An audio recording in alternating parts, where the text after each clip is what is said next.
Bonjour les enfants, voici la suite de l'histoire. L'oncle Drosselmeyer éteignit la lumière, sortit et ferma doucement la porte. Marie commençait à peine à s'endormir. Elle n'arrivait pas à trouver le sommeil. Aussi décida-t-elle d'aller chercher son casse-noisette. Elle se dirigeait vers le salon lorsqu'elle constata qu'il se passait des choses un peu bizarres. Elle ne savait pas exactement ce que c'était, si c'était elle qui rapetissait, ou si tout se mettait à grandir autour d'elle. Toujours est-il que bientôt, toute une armée de souris, qui semblait descendre du sapin de Noël, vint encercler Casse-Noisette. Le petit bonhomme se leva, appela à l'aide les soldats de bois de Franz et tous les autres jouets qui l'entouraient. Ils se mirent en route tous ensemble contre les souris. Le roi des souris arriva et fonça directement sur Casse-Noisette. Voyant cela, Marie attrapa son chausson, visa rapidement le roi et lança violemment sa pantoufle sur lui. Il tomba à terre, mort ou assommé. Les souris l'emportèrent et se retirèrent toutes du champ de bataille. Casse-Noisette vint vers Marie pour la remercier. Tu m'as sauvé la vie. Je ne sais comment te remercier. En disant cela, il prenait vie peu à peu, se transformait en un magnifique jeune homme. Marie n'en croyait pas ses yeux. Viens avec moi. Je vais t'offrir une belle promenade, là où tu n'es encore jamais allé.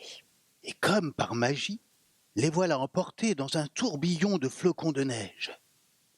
Dans leur valse folle, ils voyagèrent dans les airs et se retrouvèrent devant la fée dragée qui leur dit de sa voix douce : « Ah, vous voilà enfin. Je vous attendais pour le goûter. Venez vite jusqu'au royaume des gourmandises, au fabuleux pays des friandises. » Le paysage était féerique. Les chemins étaient en caramel. Les fontaines prodiguaient des jets de grenadine. Il y avait des maisons en nougat, des escaliers en biscuits, jusqu'au palais de la fée, tout en choux à la crème, se dressant comme une immense pièce montée. Comme je suis contente de vous voir. Continuait la fée dragée. Votre voyage s'est-il bien passé ? Oui, Répondit Casse-Noisette. mais auparavant, nous avons dû affronter l'armée des souris. Et sans Marie, je crois bien que je serais mort à l'heure qu'il est. Marie sourit, fière d'avoir pu aider ce vaillant et beau garçon qui lui tenait la main. Allez, installez-vous. Poursuivit la fée dragée. Vous allez goûter en assistant au plus beau des spectacles que je puisse vous offrir. La belle fée conduisit alors les deux enfants vers une table magnifique où se dressait un gigantesque goûter.